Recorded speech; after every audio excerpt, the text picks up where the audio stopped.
La nuit tombait sur Ouagadougou comme un manteau épais de silence. Le vent charriait une poussière rouge, des champs desséchés, et les réverbères vacillaient d'une lumière jaunâtre qui semblait hésiter à exister. À l'intérieur du quartier général des forces armées, le général Ibrahim Traoré restait assis devant une table simple, fixant un regard intense sur une enveloppe brune scellée posée devant lui. Il n'y avait personne d'autre dans la pièce. Aucun bruit, hormis le son lointain d'un générateur. La lettre était arrivée de manière anonyme.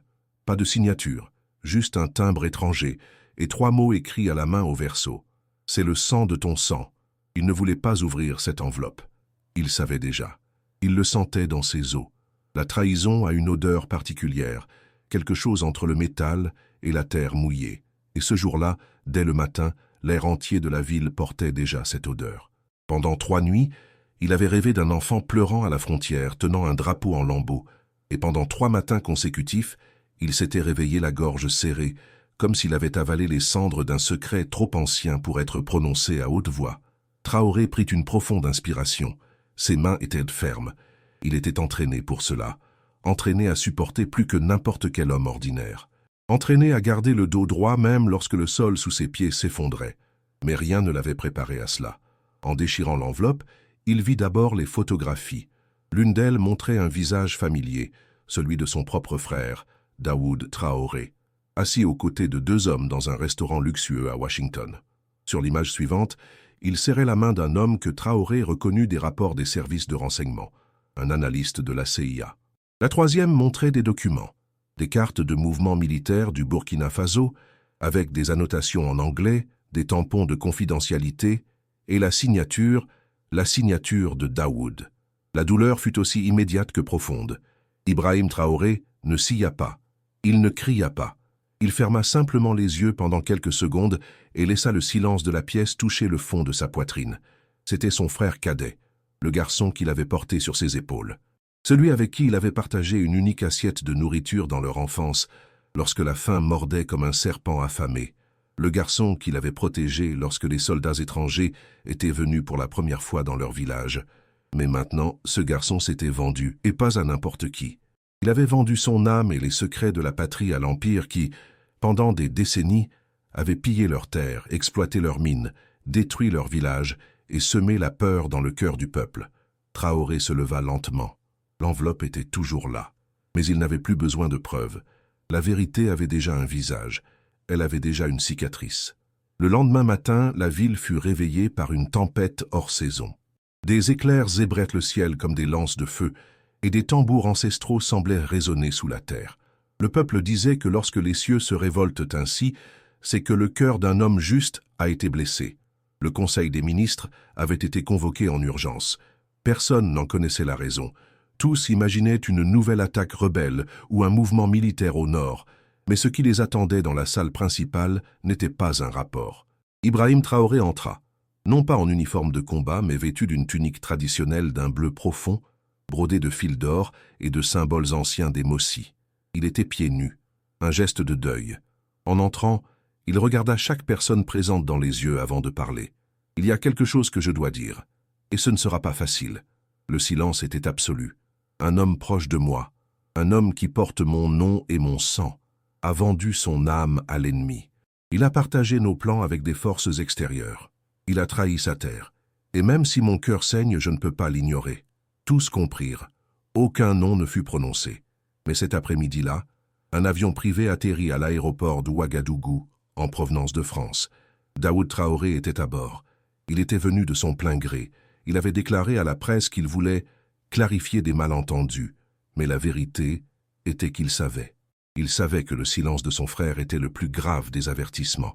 Et il savait que, s'il voulait un jour se regarder à nouveau dans un miroir, il devrait affronter cela. La rencontre entre les 2 frères fut à huis clos. Seules 4 personnes y assistèrent. 2 soldats vétérans, un conseiller spirituel de l'ethnie Gourmanché et le colonel le plus ancien de la force aérienne. La pièce était sombre, éclairée uniquement par une grosse bougie au centre de la table. « Pourquoi, Daoud ?» demanda Traoré d'une voix ferme, sans haine. Son frère hésita. Ses yeux étaient gonflés. Il semblait plus petit maintenant, sans l'arrogance des photos, sans les costumes coûteux.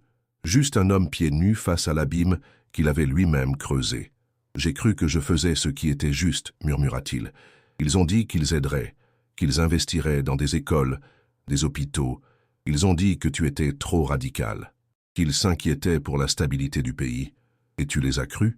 Silence. « Tu les as crus, eux et pas moi? Ton propre frère ?» Daoud ne répondit pas. Une larme coula, mais il était trop tard. Traoré se leva. Il s'approcha de lui et posa une main sur son épaule. L'espace d'un instant, le frère cadet pensa qu'il serait pardonné. Mais Traoré dit « Je t'aime, mais j'aime encore plus le peuple qui me fait confiance. Je ne peux pas te protéger de cela. » Il se tourna vers les officiers et déclara « Emmenez-le, traitez-le avec dignité. C'est un traître, mais il reste un fils de cette terre. Et sur cette terre, même ceux qui se trompent ont droit à la justice. » En quittant la pièce, les yeux de Traoré étaient secs. Mais à l'intérieur, quelque chose s'était brisé. Dans les semaines qui suivirent, le procès fut discret. Pas de spectacle, juste la vérité. Des documents, des enregistrements et une confession publique. Le peuple pleura. Pas pour le traître, mais pour l'homme qui avait dû choisir entre son sang et sa patrie, et qui avait choisi avec douleur, mais avait choisi juste. Pendant les jours qui suivirent le procès, la ville d'Ouagadougou plongea dans un silence respectueux. Ce n'était pas le silence de la peur, mais celui d'une introspection collective, comme si le cœur de la nation battait au rythme de celui d'Ibrahim Traoré et que tous ressentaient, sans mots, le poids de ce choix impossible. La radio d'État diffusait des musiques ancestrales. Dans les places, les anciens racontaient des histoires d'époques révolues, où des frères s'étaient affrontés, non par haine, mais par vision. Et les jeunes, ceux-là regardaient Traoré avec une révérence renouvelée. Il n'était pas seulement un leader, c'était un homme qui saignait intérieurement sans jamais laisser la douleur trahir sa mission. Un matin, en visitant un orphelinat à Koudougou, Traoré fut surpris par un enfant qui courut vers lui et s'agrippa à sa jambe avec force. La soignante tenta de le tirer en arrière, mais Traoré s'accroupit. Le garçon avait de grands yeux sombres, comme de la terre mouillée. Et il dit simplement « Tu as encore un frère, même si ça fait mal. » Cela le bouleversa, pas devant le garçon. Mais ce soir-là, seul chez lui, face à une fenêtre ouverte, avec le vent du Sahel caressant son visage, Ibrahim Traoré pleura, pas pour la trahison, mais pour le vide, pour le souvenir de deux garçons courant pieds nus dans les champs de sorgho, rêvant de changer le monde ensemble. L'un continuait de se battre, l'autre s'était rendu, mais un pays entier attendait une direction. Et la douleur, il le savait, soit nous détruit, soit nous purifie. C'est dans ce contexte que surgit la proposition la plus inattendue et la plus dangereuse. Un diplomate russe qui depuis des mois tentait sans succès de rencontrer Traoré obtint finalement une audience. Il vint seul, sans garde, sans interprète. Il parlait un français presque parfait et avait dans les yeux quelque chose qui rappelait l'hiver. « Président Traoré, » dit-il d'une voix calme, « nous savons ce qui s'est passé, et nous savons aussi que les Américains n'ont pas agi seuls. Il y a plus que de l'espionnage dans cette affaire. » Traoré écouta en silence. « Le nom de votre frère apparaît sur d'autres listes. Il ne vendait pas seulement des informations. Il tentait de négocier un accord pour installer une base militaire étrangère sur le sol burkinabé. Un accord de protection, comme il l'appelle. » La colère qui monta dans la poitrine de Traoré était froide. Pas une explosion, mais une glace qui naissait dans ses os. Si cela était vrai, et son instinct lui disait que ça l'était, la trahison de Daoud allait bien au-delà des documents. C'était une tentative de soumettre à nouveau la souveraineté pour laquelle tant de gens étaient morts. Le diplomate poursuivit « Nous avons des preuves, mais nous ne sommes pas ici seulement pour vous alerter. Nous voulons proposer une alliance, sécurité, renseignement, soutien logistique. En échange, un accès limité aux mines de lithium, transparent, des contrats publics, des bénéfices réels pour le peuple. » Traoré se leva. « Je n'ai pas échangé un empire contre un autre, ni vendu mon peuple pour des promesses. L'Afrique doit se relever seule, même si cela vous coûte la vie. » Silence. « La liberté coûte toujours la vie de quelqu'un, » répondit Traoré. « Mais elle est trop sacrée pour être vendue contre des tonnes de pierres ou des paroles séduisantes. » La réunion se termina sans accord, mais cette rencontre réveilla quelque chose en lui. Le besoin d'aller plus loin, de découvrir ce qui se cachait encore derrière la trahison de son frère. Il convoqua son chef des renseignements, le vieux colonel Caboret, un homme qui connaissait les couloirs de l'obscurité comme peu d'autres. « Je veux tout, tous les noms. Qui savait? Qui a profité? Qui a fait semblant de ne pas voir? Pendant 7 jours, Kaboré et son équipe plongèrent dans les archives les plus sombres. Ce qu'ils découvrirent allait au-delà d'une conspiration. C'était un système. Daoud n'avait été qu'un pion, bien placé, certes, mais un pion dans un jeu où des intérêts étrangers, des politiciens locaux corrompus et des hommes d'affaires internationaux jouaient avec la vie de millions comme s'il s'agissait de jetons de casino. Un nom cependant se démarqua. Adama Ouattara, un homme d'affaires burkinabé, propriétaire de l'un des plus grands réseaux miniers du pays, ancien bailleur de fonds de campagne politique, ami intime de figures diplomatiques européennes, et selon les rapports, mentor discret de Daoud. C'était lui qui rédigeait les rapports, lui qui organisait les rencontres, et lui qui, depuis des années, tentait de faire taire les mouvements patriotiques par des chantages et des accords obscurs. Traoré le convoqua pour une réunion publique, devant les caméras. Ce fut un moment historique. À gauche de la table, le président révolutionnaire vêtu d'une tunique noire et d'une écharpe rouge traversant sa poitrine, symbole de deuil et de lutte. À droite, l'homme d'affaires souriant, en costume gris clair, avec des yeux qui ne sillaient pas. « Monsieur Ouattara » commença Traoré. « Savez-vous pourquoi vous êtes ici? Je suppose que c'est pour clarifier des rumeurs. Ce ne sont pas des rumeurs, ce sont des preuves, et je ne viens pas chercher des explications. Je viens offrir un choix. » L'homme d'affaires fronça les sourcils. « Le choix de confesser devant le peuple ce que vous avez fait à cette nation, ou de laisser les faits parler d'eux-mêmes devant un tribunal populaire. » La salle se tut. Les caméras tremblaient. Et Ouattara, pour la première fois depuis des années, sembla vulnérable. Mais il était rusé. « Et si je confesse, que recevrai-je en retour? »« La dignité, » répondit Traoré, « et peut-être une chance de rédemption. Le peuple sait pardonner à ceux qui reconnaissent leurs erreurs. Mais il ne pardonne pas à ceux qui mentent en le regardant dans les yeux. » Ce soir-là, Ouattara fit la confession la plus marquante de l'histoire récente du pays. En direct à la télévision nationale, il lut une lettre dans laquelle il révélait des accords, des noms, des chiffres, et demandait pardon à la jeunesse pour l'espoir qu'il avait lui-même détruit. Ce fut comme un coup de tonnerre. Dans les rues, des foules pleuraient. Dans les villages, des tambours résonnaient en signe de renouveau. Et dans les écoles, les enseignants utilisèrent ce discours pour enseigner le courage, la vérité et le repentir. Mais tous n'étaient pas satisfaits. Quelques heures après la confession, une voiture explosa près de la maison de Kaboré. Il survécut mais fut blessé. Le message était clair. La guerre était désormais contre le système, et le système riposterait. Ibrahim Traoré ne recula pas. Il prononça un discours au cœur de la capitale. Il monta sur une estrade improvisée, entouré d'enfants orphelins et de mères veuves. Il parla avec son âme. « Nous ne sommes pas en guerre contre des personnes. Nous sommes en guerre contre tout ce qui nous a appris à nous haïr, à nous vendre, à croire que notre valeur dépend de l'or que nous possédons, et non du peuple que nous sommes. Aujourd'hui, la véritable indépendance commence, et elle ne sera pas signée avec de l'encre, mais avec du courage. » Dans les semaines qui suivirent le discours d'Ibrahim Traoré, quelque chose de différent commença à germer dans le cœur du Burkina Faso. Ce n'était pas seulement de l'espoir, c'était de la conscience. Le peuple n'attendait plus de sauveur. Il savait désormais que l'avenir se construisait dans le silence, dans la sueur, dans le travail collectif, dans la vigilance contre les mensonges qui, pendant des siècles, s'étaient déguisés en aide internationale. Il y avait plus d'yeux attentifs, plus de voix qui s'élevaient, plus de mains prêtes à planter là où il n'y avait auparavant que de la terre brûlée. La guérison de Kaboré fut lente, mais la première visite qu'il reçut à l'hôpital fut celle de Traoré lui-même. Il s'assit à côté du lit, prit sa main et dit « Vous n'avez pas été blessé par des balles, colonel.